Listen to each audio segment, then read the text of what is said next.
The distress chamber existed in a constant twilight of soft blue light and whispering data. Signals flowed through the air in layered streams, each one cataloged, prioritized, and reduced to probability. Lethare floated at the center of it all, her sensory tendrils drifting through the currents, tasting information the way other species tasted air. The room smelled faintly of warm circuitry and sterilized polymers, calm and controlled, the scent of order. Then the emergency channel ruptured. It wasn't a registered alert tone, no authorization tag, no priority marker, just raw transmission slamming into the network, jagged with static. The sound tore through the chamber like a physical shock, sharp enough that Lethare recoiled. She locked onto the source. The signal was primitive, wideband, broadcast blindly into space. Visual reconstruction struggled, flickering into unstable shapes. An alien horizon boiling with white fire, structures buckling under violent winds, figures moving in chaotic clusters. Atmospheric telemetry, pulled from embedded data fragments, showed catastrophic loss. Pressure falling, oxygen collapsing. The translation lattice hesitated, searching for structure in broken speech. Sky, burning, air failing. The voice fractured, then steadied with effort. Children cannot breathe. Behind it, thin high-frequency sounds pierced the static. Multiple sources. Repeating. Irregular. Juvenile distress vocalizations. Lethare's tendrils tightened around the data stream. Colony identification resolved seconds later. Kepri 9. Peripheral settlement. Low population. Minor species. Non-critical classification. She routed the packet to the Galactic Emergency Council. The chamber expanded into a projection sphere as distant minds joined. Tall, crystalline forms. Slow, gas-bound intelligences. Machine delegates speaking in pure mathematics. The signal replayed in the center, burning sky, collapsing atmosphere, the voice growing weaker. Probability models appeared around it like cold stars. Distance, extreme. Stellar event, accelerating flare. Rescue feasibility, 2.3%. Resource cost, disproportionate. The deliberation lasted less than a minute. Classification, statistical loss event. Resources preserved for higher value systems. Recommendation, archive and monitor. The projection dimmed. Delegates disconnected one by one. Efficiency restored. Order maintained. But the signal didn't stop. It kept repeating. Blind. Desperate. The voice growing hoarse. The smaller sounds growing fewer. Lethare remained suspended in the quiet chamber, the faint echo of juvenile, crying still vibrating through her sensory field. Communications cast did not make decisions. They transmitted. Her tendrils moved anyway. Instead of routing the signal to archival storage, she opened a wideband relay. All non-priority channels. All listening posts. Even the experimental registry, category unknown, recently assigned to a new species whose behavioral models were still incomplete. Designation, humanity. The distress call burst outward, scattering into the dark. Light years away, Earth Orbital Command existed under very different lighting. Fluorescent panels buzzed overhead. Coffee, burnt and bitter, hung heavy in recycled air. Night shift was quiet.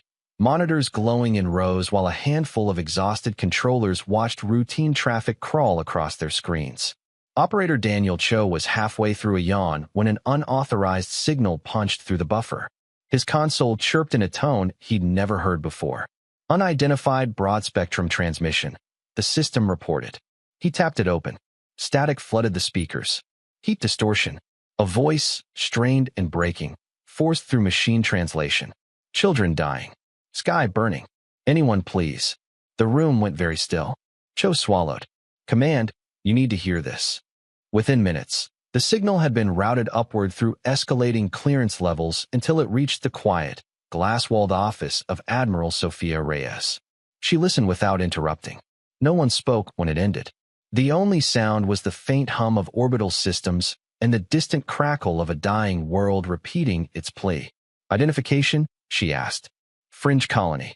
No alliance status. No strategic value. A staff officer said carefully. And ma'am, it's far. Very far. Reyes stood, eyes still on the waveform looping across the display. How long until atmospheric loss? She asked. Unknown. Soon. Silence stretched. Finally, The officer cleared his throat. Admiral, there's no request through official channels. No obligation. Reyes nodded once. Then she turned toward the operations floor. Plot a response, she said quietly. We don't ignore calls for help. Across the galaxy, on Kepri 9, the sky burned brighter. The first thing Daniel Kahn noticed was the noise. Not panic. He'd heard panic before, sharp and frantic. This was different. Earth Orbital Command sounded like a construction yard inside a thunderstorm. Voices overlapped across open channels. Chairs scraped. Orders flew without ceremony. Someone was already arguing about cargo mass limits while a logistics AI protested in calm, patient tones. Daniel stood in the engineering pit, tablet in hand, staring at the mission header scrolling across every screen. Operation Open Hand. He read the distance again, then again. That's insane, he thought. Beside him, a junior tech whispered, We're not actually going, are we? Daniel didn't answer, because the answer was already obvious. Across the command floor, Admiral Sofia Reyes stood with her hands behind her back, listening as projections updated around her, stellar radiation models, fuel curves, survival estimates that dipped steadily into the red. Union authorization pending, a liaison officer said. Estimated response time, 12 to 16 standard hours. Reyes didn't even look at him. How long to assemble a rapid response convoy, she asked. 6 hours if we pull military assets only. Reyes shook her head once. Not enough lift capacity. There was a pause. Then she said it. Open civilian registry. The room shifted. People straightened. A few exchanged looks that were equal parts dread and determination. The officer hesitated. Ma'am, that means volunteers. Reyes met his eyes. If you can help, she said quietly. You help. Daniel felt something tighten in his chest. Not fear. Not exactly. Here we go, he thought. Within minutes, Earth's networks lit up. Not with orders. With requests. The call went out everywhere. Commercial shipping lanes. Orbital construction unions. Deep space mining crews. Independent haulers. Hospital networks. Atmospheric engineering firms. Civilian tug operators. Anyone with thrust, cargo space, shielding, or hands. Daniel watched the responses pour in faster than the system could sort them. Cargo vessel Santiago, capacity available. Crew volunteering. Luna Medical Collective, deploying 3 surgical platforms. Asteroid Belt Cooperative, donating modular radiation shielding. Private message, I don't have much fuel range, but I can run evac shuttles if you stage me. He exhaled slowly. Nobody was asking what the colony produced. Nobody was asking what species lived there. The only question anyone seemed to care about was, how soon can we leave? Down in Dock Ring C, controlled chaos ruled. Daniel jogged along a gantry as welders sparked against the hull of a freighter that had never been designed for rescue work. Cargo containers were being ripped out and replaced with temporary life support racks. Someone had painted a red cross over a faded corporate logo with a maintenance spray unit. Those mounts won't hold under flare exposure. Daniel shouted. They'll hold long enough, a mechanic yelled back without stopping. Nearby, a group of civilian pilots stood in a loose circle while a Navy officer briefed them. None of them wore uniforms. One still had a delivery company patch on his sleeve. Radiation levels may exceed rated tolerance, the officer said. Survival probability decreases significantly inside the hazard zone. One of the pilots raised a hand. Will there be people to pick up? Yes. The pilot nodded. Then we're good. Daniel stopped walking for a moment. We're really doing this, he thought. All of us. In a quieter section of the dock, Daniel nearly collided with someone he didn't recognize. Tall, thin, skin like polished stone, eyes wide and unblinking. An alien. Right. The Union observers had arrived. The being wore a translation band and stood rigidly near a railing, watching humans run past carrying equipment, arguing over manifests, laughing in short bursts of nervous energy. Analyst Vorn. The alien introduced when Daniel slowed. The voice was precise, almost clinical. I am assigned to observe your operational decision process. Daniel wiped grease from his hands onto his jumpsuit. Engineer Daniel Kahn. Welcome to the mess. Vorn's gaze moved across the dock. Clarification request. These individuals are not military personnel. Nope. They are aware of projected casualty probability? Probably, Daniel said. Vorn tilted its head slightly. Then why are they participating? Daniel opened his mouth, closed it. How did you explain something that didn't feel like a decision? He gestured toward a group of civilian medics loading portable cryo units. Because someone out there is running out of air. Bourne processed that for a moment. But the colony is not a Union ally, the analyst said. It provides no economic or strategic return. Daniel leaned against the railing, suddenly tired. We don't ask if they matter, he said. We ask if they're alive. Bourne went very still. Behind them, a freighter's engines roared to life for a systems test, the vibration humming through the structure like a heartbeat. From orbit, the scale of it became visible. Ships detached from stations in slow, deliberate streams. Military cruisers formed the spine of the convoy, but around them gathered everything else: container haulers, medical platforms, refinery tugs, atmospheric processors, long-range transports never meant for hazardous zones. Some bore national markings. Others had none. A few were patched together so roughly that Daniel winced just looking at their thermal profiles. Inside engineering control, he watched the fleet registry climb. 20 ships. 40. 80. Union observers requesting clarification, a communications tech said. They want to know your risk acceptance threshold. Daniel glanced at the survival projections on his screen. They hadn't improved. He keyed the response channel. Threshold, he said. We don't have one. The line went silent for several seconds. Later, as departure countdown began, Daniel finally had a moment alone.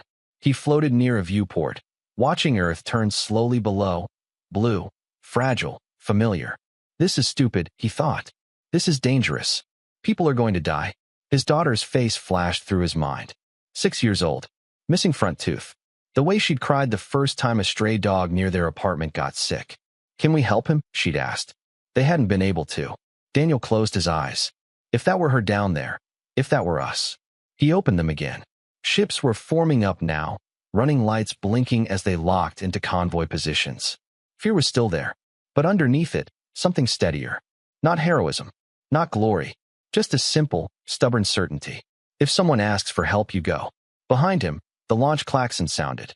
And across the galaxy, Union analysts watched in growing confusion as humanity mobilized, not because the mission made sense, but because someone, somewhere, had said the words humans seemed unable to ignore. Anyone, please. The Galactic Council chamber did not resemble a room so much as a contained piece of space. It was vast and dim, a hollow sphere whose inner surface shimmered with adaptive environments. Gravity zones overlapped and curved. Atmospheres layered in invisible strata. Light varied from the bright gold preferred by phototrophic delegates to the deep infrared glow required by thermal species. At the center hung the projection well, a sphere of pure data large enough to swallow a warship whole. Within it burned the image of Kepri 9. Its atmosphere streamed away in pale ribbons, pulled outward by a stellar flare that expanded like a wound across the system. Radiation indices climbed in steady, merciless lines. Survival models updated continuously, each recalculation shaving fractions from a number that had already fallen below hope. Delegates observed in silence. Counselor Thrin of the Efficiency Concordance extended a crystalline limb into the data field. New overlays appeared. Distance curves, fuel expenditure, opportunity cost projections. Confirmed probability of successful large-scale evacuation, 2.3%, Thrin announced. The voice carried across translation bands in precise, emotionless cadence. Union doctrine requires a minimum projected success of 12% for emergency fleet deployment. Across the chamber, a gaseous intelligence from the atmospheric collective pulsed faintly. Resource diversion at this level would reduce readiness across 3 sectors. A machine delegate added, expected fleet attrition within the stellar hazard zone exceeds acceptable loss thresholds by a factor of 8. The projection well shifted. A second image appeared. Human vessels. Dozens of them. Assembling in chaotic clusters around their homeworld, civilian signatures mixed with military formations and patterns that defied Union operational structure. A murmur moved through the chamber. They are mobilizing without authorization, said Fleet Strategist Corvell. Thrin rotated slowly. Noted. Their projected survival probability. Unknown. Corvell replied after a pause. Human risk modeling does not align with Union parameters. That answer, more than the numbers, unsettled the room. For most of the species gathered here, Survival had never depended on reckless decisions. Many had evolved on stable worlds, under quiet stars, in ecosystems where catastrophe was rare and predictable. Their civilizations had grown not through desperate gambles, but through careful balance, resource optimization, redundancy, long-term planning measured in centuries. Union doctrine reflected that history. It had not always been so. The historical archive unfolded at the chamber's edge, triggered by precedent review.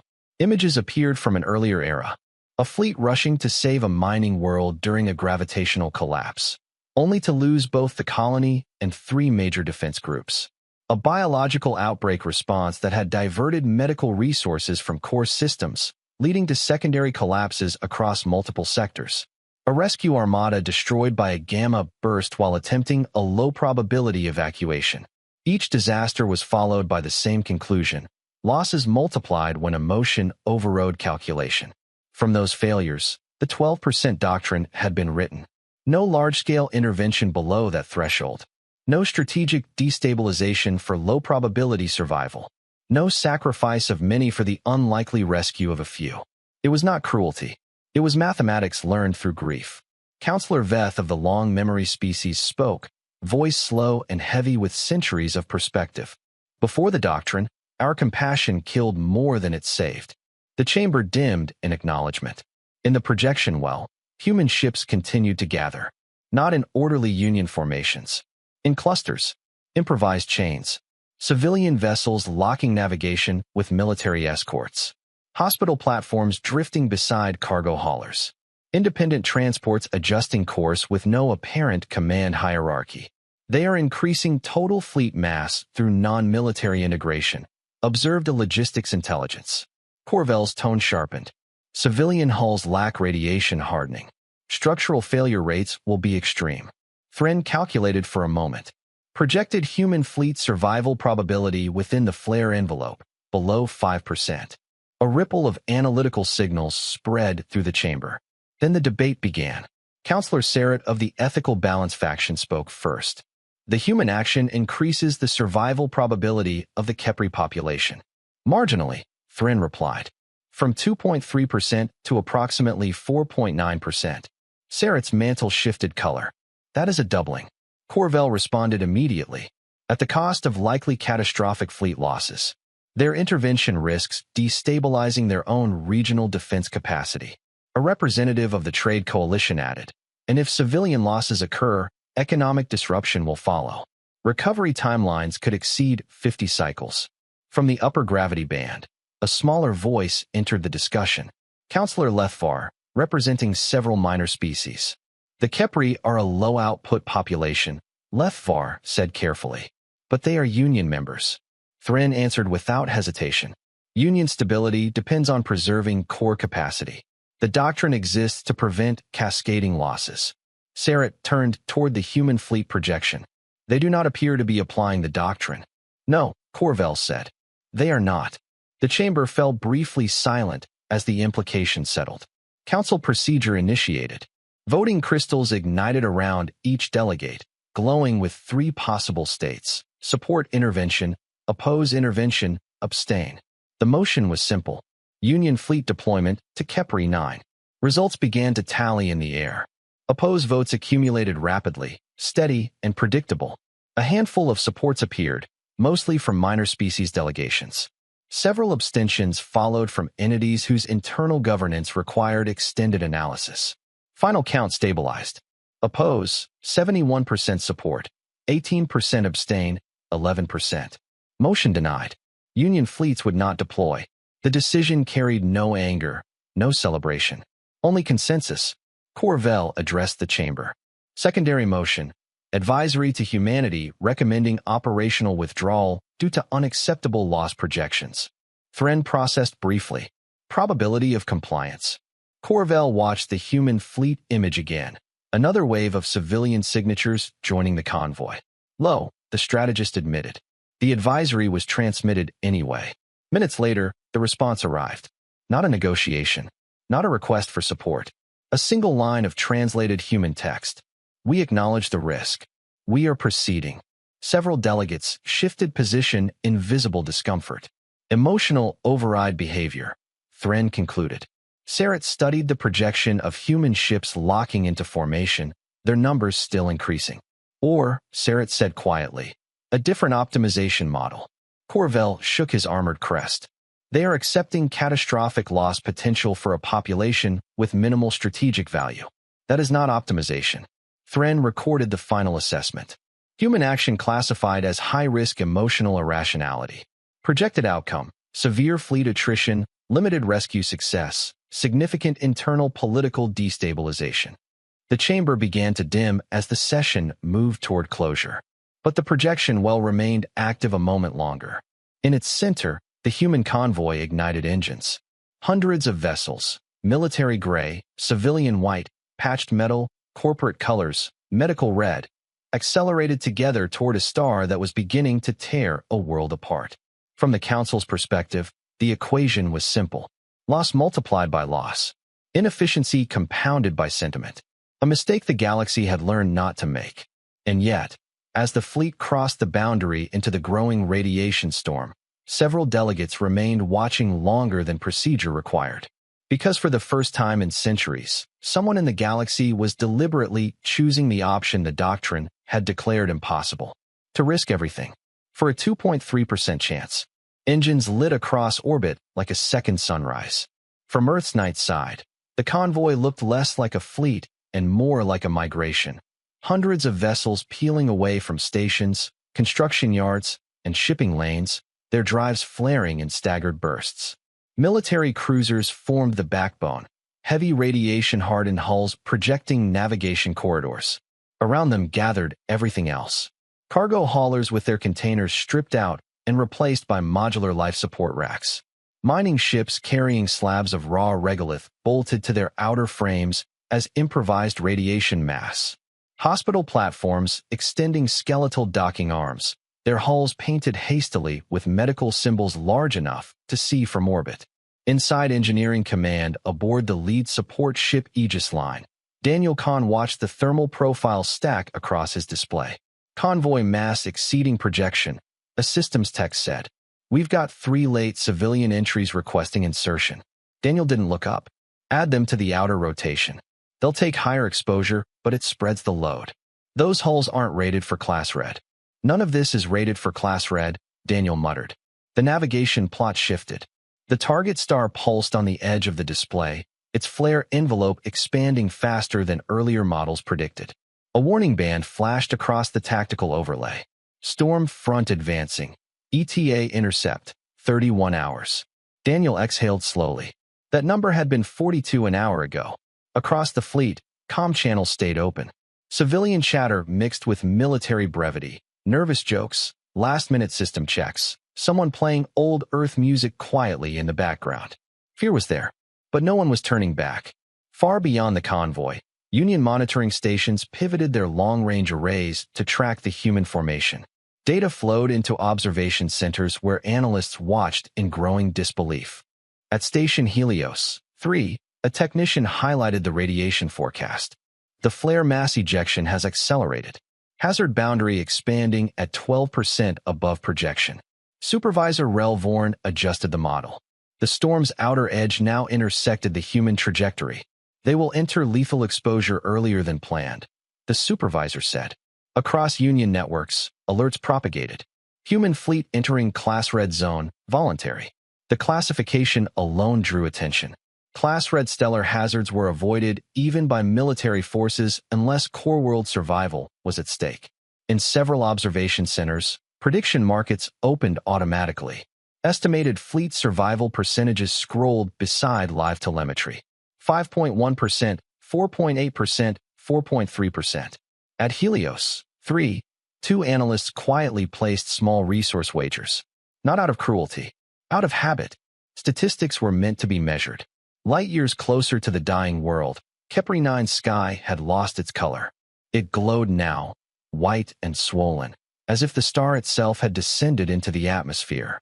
Winds screamed across the surface, carrying dust, debris, and the thin metallic taste of ionized air. Inside the primary shelter complex, colony leader Teshal stood over the communications console, gripping its edge as another atmospheric report appeared. Pressure, falling. Temperature, rising. Projected surface survivability, hours. The distress signal had been broadcasting for 2 cycles. No confirmed response. Around the chamber, families clustered in silence. Some held breathing masks to their young. Others simply watched the ceiling tremble as distant structures failed. Then the console chimed. Not the repeating emergency tone. An incoming transmission. The signal was narrow beam, focused, strong. The translation resolved slowly. This is human response convoy. Teshao leaned closer, hardly breathing. Help is coming. Hold on. For a moment, the room was completely still. Then the smallest juvenile in the chamber asked, in a thin voice, "What is a human?" Teshao didn't know. But for the first time since the sky began to burn, the leader said, "Someone who is coming." Back in the Union Observation Network, the message confirmation spread quickly. Human Fleet ETA, 29 hours. At the original communications chamber where it had begun, LethRA remained on station long after duty cycle should have ended. The human convoy appeared as a moving constellation on the tracking display. Far too many ships for a mission the Council had already written off. A junior technician approached quietly. Updated survival models available. LethRA didn't ask the number. The technician displayed it anyway. 3.9%. LethRA watched the formation hold together despite early radiation spikes flickering across the outer hull telemetry. They did not withdraw, the technician said. No, LethRA answered softly. In the wider Union networks, discussion threads multiplied. Some analysts questioned human command discipline. Others speculated about internal political motives. But the betting markets kept updating. 3.6%, 3.4%, 3.1%. At Helios 3, Supervisor Relvorn studied the radiation wavefront advancing across the system. The storm will intercept them before orbital insertion, the supervisor announced. Exposure duration will increase by approximately 6 hours. An analyst recalculated. Projected fleet survival, 2.7%. On Earth, the number did not appear on any official display. Instead, the fleet received a different message from Admiral Reyes. Storm front ahead of schedule, her voice said calmly across open comms. Adjust formation density. Outer hull rotation every 6 minutes. Stay locked together. Acknowledgements came back in dozens of accents and tones. Copy, Aegis. Roger that. Outer rotation confirmed. We're with you. Daniel stared at the updated storm model. The radiation curve was steepening into a wall. Time to intercept? He asked. 23 hours, navigation replied. He did the math automatically. At current speed, they would meet the storm well before reaching Kepri orbit. We're going to fly through it, he realized. Across the fleet, the first radiation alarms began to chirp as scattered particles reached the outer ships. One civilian hauler reported shield degradation. Another requested formation adjustment to reduce exposure. No one asked to leave. On Kepri 9, the sky brightened again, shadows disappearing as the upper atmosphere thinned further. Teshao returned to the console every few minutes, waiting for confirmation that the message hadn't been a mistake. Each time, the same status appeared. Human convoy, en route. Above the planet, the star pulsed. Between the two, the expanding radiation storm rolled outward like a tidal wave of invisible fire. In the Union monitoring centers, prediction models dropped again. 2.5%, 2.3%, 2.1%. The storm's leading edge accelerated, and the humans were still flying straight toward it. The radiation storm hit the convoy 12 hours earlier than predicted. It didn't arrive as a wall or a flash. It came as a rising pressure in every system at once. Particle counts climbing, warning indicators shifting from yellow to orange, then red. Hull temperature gradients crept upward. Shield efficiency dropped in small but steady increments. Inside the operations center aboard Aegis Line, the tactical display filled with stress telemetry from hundreds of ships. Outer vessels reporting structural fatigue.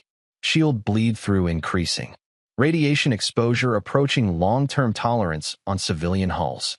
Daniel watched the numbers cascade and felt the quiet dread settle in. At this rate, they wouldn't reach Kepri 9 with a fleet. They'd arrive with debris. Admiral Reyes stood at the center of the command platform, eyes moving across the data streams without visible hesitation. Time to peak storm density? She asked. 17 hours. Time to planetary orbit. 22. The gap hung in the air. Too long. A staff officer spoke carefully. Recommendation: disperse formation to reduce chain failure risk. Daniel looked up sharply. Dispersion meant each ship facing the storm alone, which meant the civilian vessels wouldn't survive. Reyes was already shaking her head. No, she said. We go tighter. Several heads turned. Admiral, the officer said. Increased density will concentrate radiation load. Yes, Reyes replied. And we'll share it. She tapped the command rail. Fleet-wide directive. Implement modular shield formation. Daniel blinked. That wasn't standard doctrine. That wasn't any doctrine. Chain them, Reyes said. Military hulls inside, civilian outer rotation. Distribute exposure across the mass. Someone hesitated. We've never done this at this scale. Reyes didn't look at him. We don't need perfect, she said. We need enough. The order went out. Across the convoy, ships began moving. From the outside, the formation tightened like a living organism drawing its limbs inward. Cruisers adjusted position to create a dense core. Civilian haulers and transports locked into structured rings around them, magnetic grapples extending to link hulls together in long chains. Mass against radiation, numbers against physics. Inside the freighter Morning Tide, Captain Elena Ruiz watched the structural overlay flicker across her cockpit. Maglock engaged with 2 Navy hulls, her engineer reported. We're part of the outer rotation. Elena swallowed. Outer rotation meant maximum exposure. Rotation cycle? She asked. Every 6 minutes. We take the storm on our port side, then roll and pass the load to the next ship. Elena keyed the open convoy channel. Outer ring 3, confirm rotation timing. Voices answered immediately. Copy, Morning Tide. We're synced. 6-minute cycle locked. Someone else added, voice tight but steady. Let's keep the sun moving. The first full rotation began. Thrusters fired in precise bursts as the changed ships slowly rolled, presenting fresh hull sections to the radiation flow while shielding the core. Heat alarms flared, then stabilized. Across the fleet, engineers worked manually to compensate for stress the automation systems had never been designed to handle. On several older cargo vessels, crews physically moved ballast and cargo blocks to reinforce weakening structural ribs. On one mining transport, workers bolted spare or plates directly over hotspots while the ship rolled beneath them. Over the open comms, someone started counting. Port exposure, 3 minutes. Another voice picked it up. 4. Then more voices joined. 5. Rotate in 10. It wasn't a chant at first, just coordination. But after the 3rd cycle, when the alarms kept screaming and the hull temperatures climbed higher than any safety rating allowed, the counting became rhythmic. Rotate, rotate, rotate.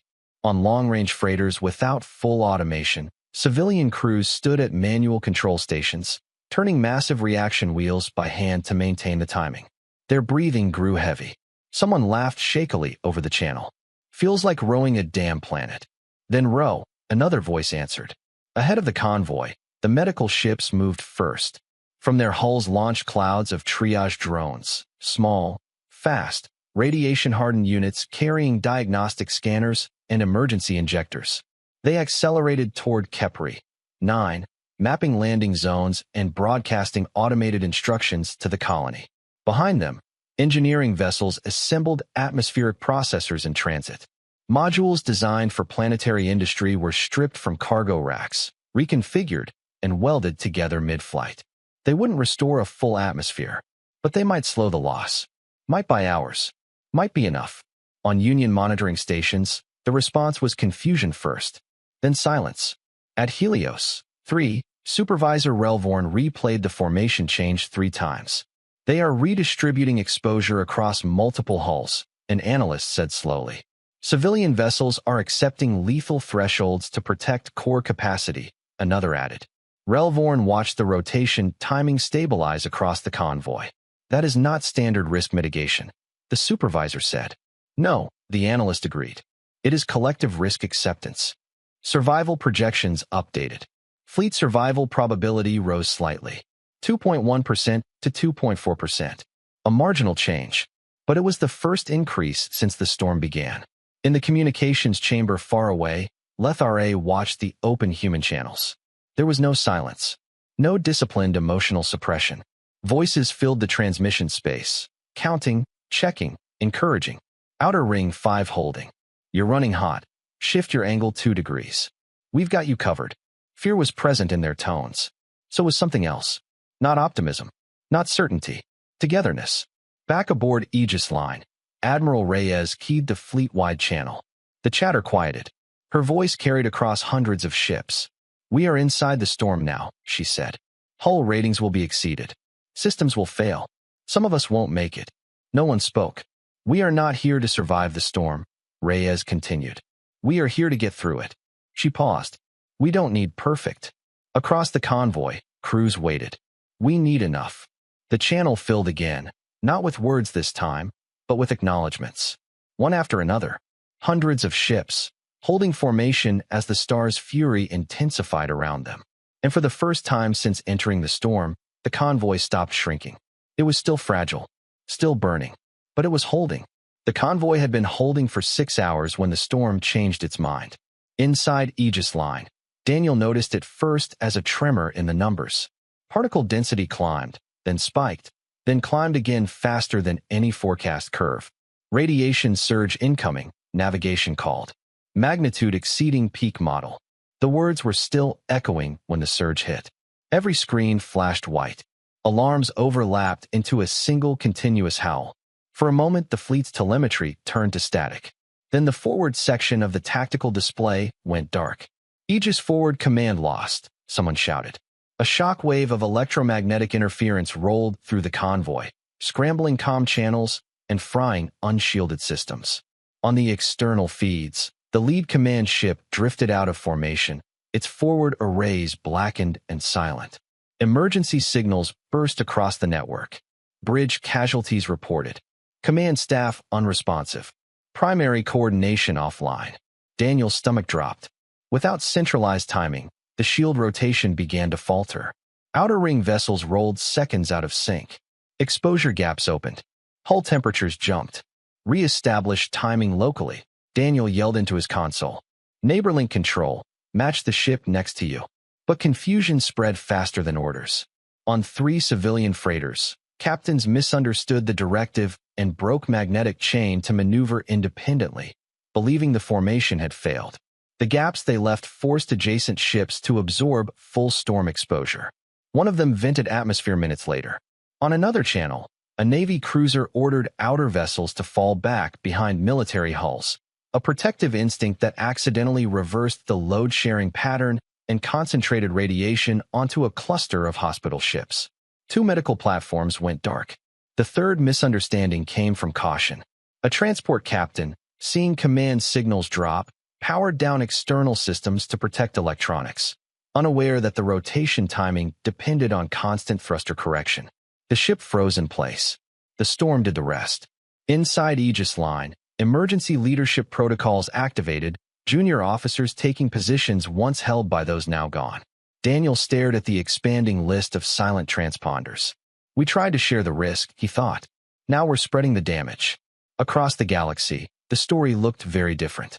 Union media networks picked up the loss of the human command ship within minutes. Visual feeds showed damaged vessels drifting, formation integrity wavering, casualty estimates climbing. Commentary panels assembled rapidly. Human fleet cohesion failing, one analyst reported. This confirms concerns regarding decentralized civilian integration, another added. On the Galactic Council Information Channel, a projection displayed revised survival models. Fleet survival probability, 0.9%. Rescue success probability, 1.4%. Counselor Thrin spoke to the press in measured tones. The situation demonstrates the risk of emotional decision-making overriding established doctrine. The interpretation spread quickly. Humanity's rescue effort was no longer framed as courageous. It was described as a self-inflicted disaster. At Helios 3, prediction markets collapsed. Remaining wagers shifted toward total mission failure. Few observers noticed that the convoy was still moving forward. On Kepri 9, hope lasted exactly 9 minutes. That was how long the evacuation platforms functioned after the first human triage drones arrived. Then the atmosphere dropped below operational threshold.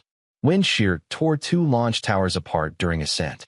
Another platform lost pressure seals before liftoff, forcing hundreds back into overcrowded shelters. Inside the primary command bunker, Teshal watched oxygen indicators fall faster than the emergency reserves could compensate. Estimated breathable environment duration? Teshal asked. Less than 3 hours, the systems tech answered. But the humans arrive in 8. Silence filled the room. The message had been true. Help was coming, just not fast enough. Far away, inside the damaged convoy, morale cracked quietly. No one panicked. Humans rarely did that once committed. But the joke stopped. The counting stopped. On Aegis Line, Daniel sat alone in an equipment bay, helmet beside him, radiation badge already past long-term safety limits. The latest projection floated in front of him. Fleet survival probability, 0.8%. He opened a private recording channel. For a few seconds, he couldn't speak.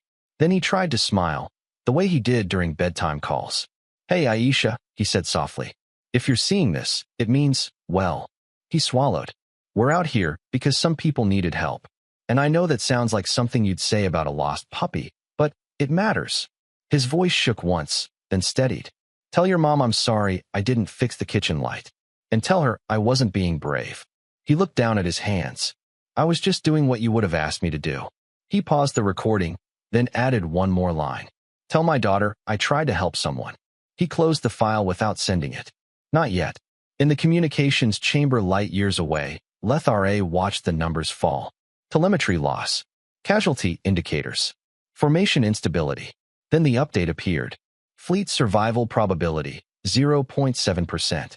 For the first time since rebroadcasting the signal, Lethra's tendrils withdrew from the data stream.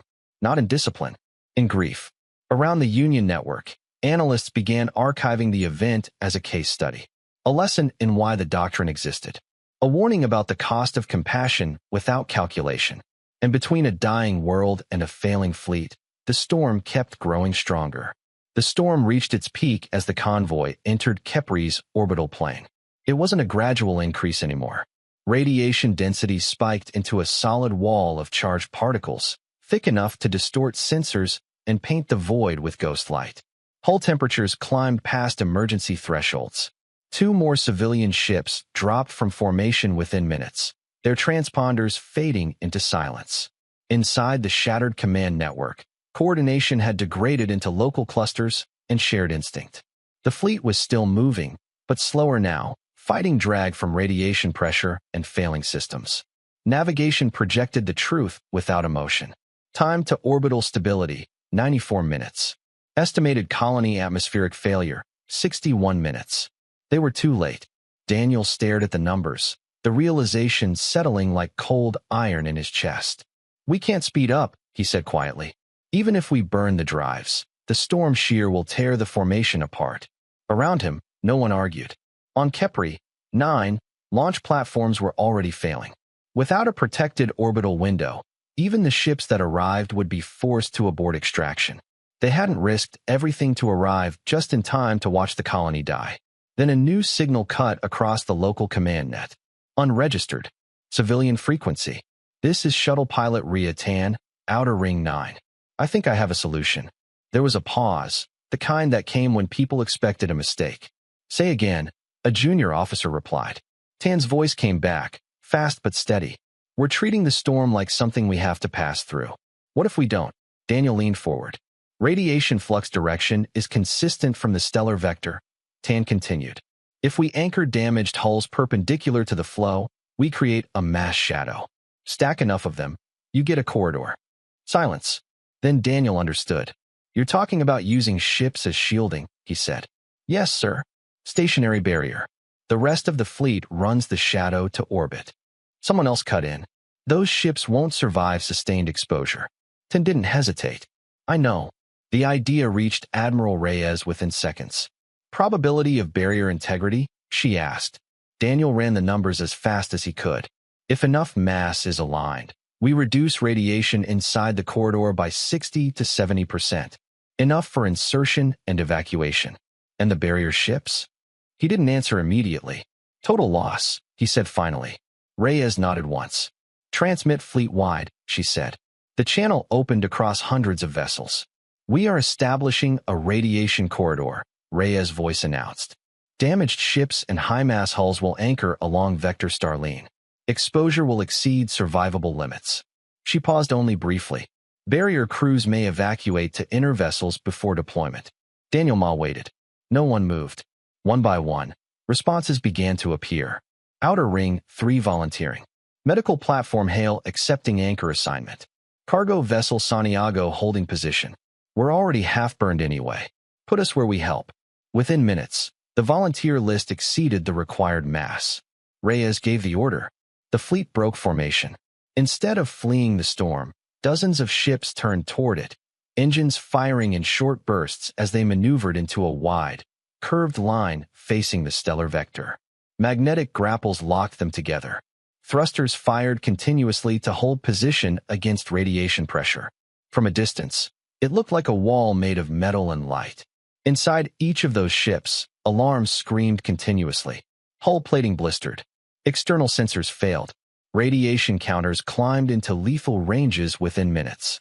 On the freighter Morning Tide, Captain Elena Ruiz watched her exposure timer pass the point of recovery.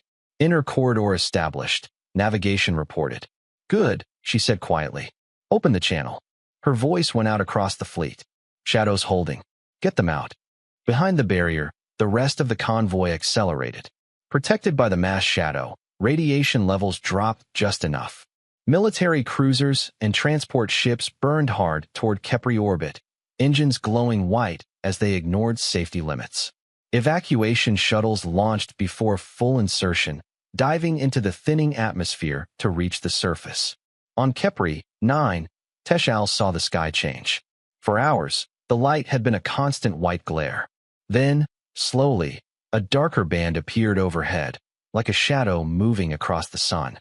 Sensors confirmed it. Radiation levels dropping. Orbital insertion successful. Shuttles incoming. The first human craft punched through the atmosphere, trailing fire, landing hard near the primary shelter. Ramps dropped before the engines fully cooled. Humans ran out wearing heavy radiation suits, carrying breathing rigs, and lifting the smallest colonists first. Above them, the shadow held. In orbit, the barrier ships burned. On Union networks, the live feed from Kepri replaced every other transmission. The council chamber filled again, delegates watching as the formation resolved into something the models had never predicted. A stationary shield. Dozens of ships, hulls glowing, some already venting atmosphere, still holding position against the storm. Survival projections for the barrier crews fell to near zero. And still they didn't break formation. Counselor Serret spoke first, voice barely audible. "They are not rotating exposure." Thren ran the calculation. "They cannot. Movement would collapse the corridor." The implication settled slowly across the chamber. They were staying. Not because it was survivable, because leaving would kill strangers. On the surface, as another wave of colonists boarded human transports, Teshal looked up through the shelter's fractured ceiling. The shadow overhead flickered as one of the barrier ships finally went dark. Another shifted slightly to close the gap. Teshal watched the glowing line in the sky and understood. "They are dying," the colony leader whispered. More ships burned. The corridor held. For us. In the council chamber, no one spoke. For the first time since the doctrine had been written, the Union was watching a species choose loss on purpose. Not for territory, not for alliance, not for survival, for lives that were not their own. The corridor held for 23 minutes. That was all the time the barrier ships could buy before their hull integrity collapsed beyond recovery. It was also enough. Shuttle traffic turned into a constant stream between orbit and surface, military dropships running hot, civilian transports ignoring thermal limits, cargo haulers configured as emergency lifters. Automated triage drones moved colonists through rapid scans, tagging critical cases for medical platforms while others were packed into standing room holds. Inside the evacuation lanes, efficiency replaced panic. Atmosphere processors dropped in modular stacks near the main shelters, slowing pressure loss just enough to keep the last launch windows viable. Human engineers worked in vacuum suits on exposed hulls, rerouting power, sealing microfractures, forcing damaged ships to stay operational for one more descent cycle. On Kepri 9, the sky never stopped burning. But the ground began to empty. When the final shuttle lifted, surface population estimates stabilized. Evacuated, 82.6%. In orbit, the barrier line failed almost immediately afterward. One by one, the anchored ships lost power. Some broke apart under thermal stress. Others drifted, blackened and silent, their crews either already transferred or never able to leave. The surviving convoy did not celebrate. They reformed slowly around the remaining transports, engines throttled low to conserve damaged systems. Radiation exposure had degraded shielding across nearly every vessel. Several cruisers flew with entire sections dark. Civilian ships showed patchwork hull repairs applied mid-flight, some held together by external bracing and emergency welds. When the fleet finally cleared the storm boundary, it moved like a wounded animal. Across Union observation networks, the silence was total. No analysts spoke. No prediction markets updated. There was nothing left to predict. At a forward monitoring station, LethRA watched the telemetry stabilize for the first time since the mission began. Fleet losses, severe. Barrier ships, majority destroyed. Crew casualties, significant. Colony survival, confirmed. The numbers did not balance. And yet, the result stood. A species previously classified as statistically non-viable still existed. Because the humans had gone. Because they had stayed. Days later, the first recovery point formed at a neutral Union logistics hub. The human fleet arrived in staggered groups, ships limping into dock under escort from automated guidance systems. Repair drones swarmed over scorched hulls. Medical teams transferred radiation cases directly into containment wards. Some vessels arrived with emergency power only. Others had to be physically towed into position. No ceremonies greeted them. Only observers. Union representatives lined the outer viewing galleries, watching as the convoy docked piece by damaged piece. Many had expected a triumphant return broadcast, emotional declarations, some form of victory ritual. Instead, the humans worked. Damage assessments, crew accountability, quiet reunions in corridors where exhausted personnel simply leaned against each other and breathed. LethRA was granted limited access clearance as part of the communications review team. That was how the alien found Admiral Sophia Reyes. The human commander stood in a maintenance bay beside a cruiser whose forward armor had partially melted into warped layers. Technicians moved around her, speaking in low voices, updating her on repair feasibility and crew status. Reyes listened to each report without interruption. When the area cleared, LethRA approached. The translation field activated automatically. Admiral Reyes, LethRA said, "I am Communications Officer LethRA. I rebroadcast the original distress signal." Reyes studied the alien for a moment, then nodded once. "Then you're the reason we heard it." There was no accusation in her voice. LethRA hesitated. The question had been forming since the barrier ships began to burn. Union doctrine projected your losses as unacceptable, LethRA said. The colony had minimal strategic value. Many of your vessels were civilian. Your success probability never exceeded 5%. Reyes waited. LethRA forced the words out. "Why did you proceed?" The human commander looked past the alien, through the bay opening where a line of rescued Kepri colonists was being escorted toward temporary housing. Smaller figures clung to human hands. Medical staff moved among them, adjusting breathing masks, offering water, speaking softly through translation units. Reyes followed their movement for several seconds. Then she answered, "Because they asked." That was all. No speech. No justification. No reference to policy or ethics or long-term benefit. Just a statement. LethRA searched for additional context and found none. For the first time, the alien began to understand that the decision had not been strategic. It had been immediate and simple. 3 standard cycles later, the Galactic Council issued an official statement. The chamber was full when the declaration was recorded. Counselor Thren spoke, voice measured but slower than usual. Union analysis confirms that human intervention resulted in the preservation of a member population previously assessed as non-viable. Final survival rate exceeds 80%. A projection of Kepri refugees appeared behind the speaker. Temporary habitats under construction. Medical stabilization underway. Population counts steadily rising. Human operational methods resulted in significant fleet losses and personnel casualties. Thren continued. However, mission objectives were achieved beyond all projected parameters. There was a brief pause. Then the rare phrase was spoken. The Council acknowledges that human response capacity extends beyond existing Union predictive models. It was not praise, but in Council language, it was close. Among the rescued, translation lag created a different understanding. The Khepri language had no direct word for the human operational designation. They did not refer to the fleet as military, or rescue, or intervention.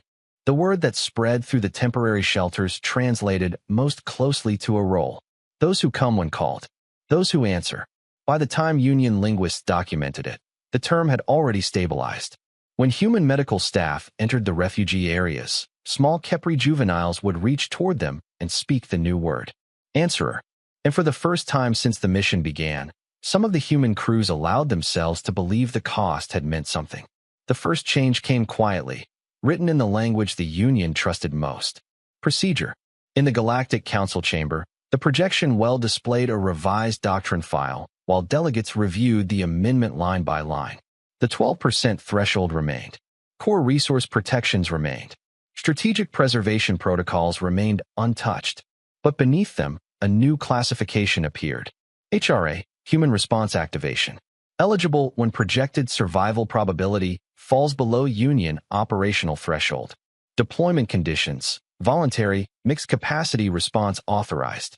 Command structure, adaptive, decentralized.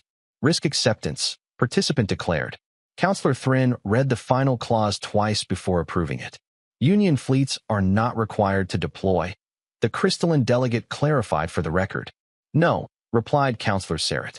But they may choose to answer. The motion passed with a narrower margin than most policy changes. Outside the chamber, its effects began almost immediately. Across Union space, emergency networks updated their routing protocols. Low-probability distress signals were no longer archived automatically. Instead, they were flagged. Broadcast. Open. Available for voluntary response. The prediction markets did not disappear.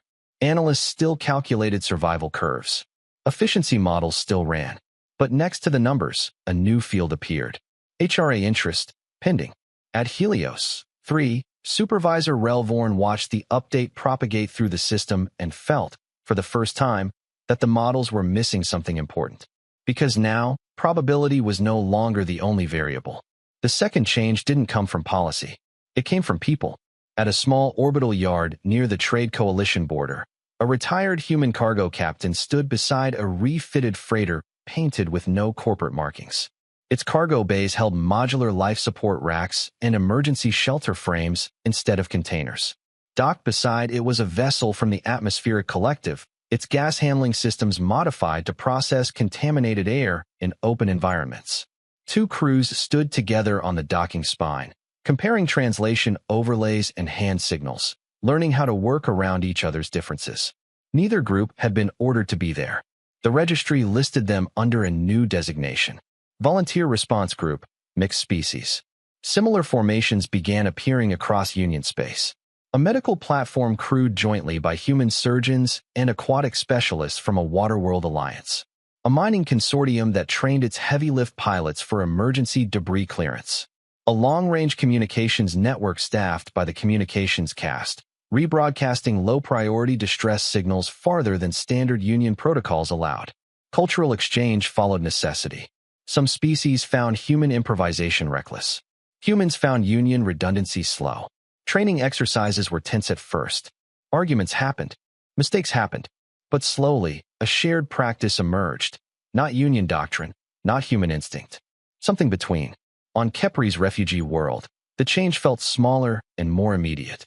Human engineers worked beside Khepri structural planners to adapt shelters to the species' environmental needs. Translation devices were no longer temporary issue. They became part of daily life. Juveniles from both species learned each other's words faster than the adults. One of the first shared phrases that spread through the settlement translated roughly to, "If you hear someone calling, you look." The third change took longer to measure. Union psychological institutes began reporting a subtle shift in decision modeling across multiple species. Risk tolerance had not increased significantly, but the weight assigned to individual life preservation had. In simulation environments, Subjects who previously chose resource conservation at low survival probabilities now selected limited intervention options more often. The reports avoided emotional terminology. They described it as empathetic variance adjustment. Privately, several researchers used a simpler phrase: human contamination. Months later, in the communications chamber where it had begun, LethRA monitored a routine signal cycle. The chamber looked the same. Blue light, flowing data streams. Calm, ordered silence. Then the alert tone sounded. Unregistered. Wideband. Weak. LethRA isolated the signal. A mining outpost near a collapsing asteroid cluster. Structural failure imminent. Estimated evacuation window, short. Union probability model appeared automatically. Projected survival with standard response, 9%. Below deployment threshold. Once, the process would have ended there. Archive. Monitor. Loss event. Now the system prompted a second action. HRA broadcast authorization. LethRA did not hesitate. The signal opened across Union space. For a moment, nothing happened. Then responses began to appear. A human salvage tug already in system. A trade coalition transport diverting from its route. An atmospheric collective support vessel adjusting course. A small patrol craft from a species that had voted against the Kepri intervention. For ships. Then 6. Then 9. Estimated survival probability climbed. 12%. 18%. 31%. LethRA watched the numbers rise and realized the model had changed again. Not because the equation was different. Because more variables now existed. Later, in the official log, LethRA recorded the event summary with standard communications cast precision. But at the end, after the formal entry, the officer added a personal annotation, something not required by procedure. Post-Kepri behavioral variance confirmed across multiple species. A pause. Then one final line. They changed the equation. Outside the chamber, the new response fleet accelerated toward the distressed outpost. Lives are no longer statistics. And across the galaxy, the emergency channel stayed open.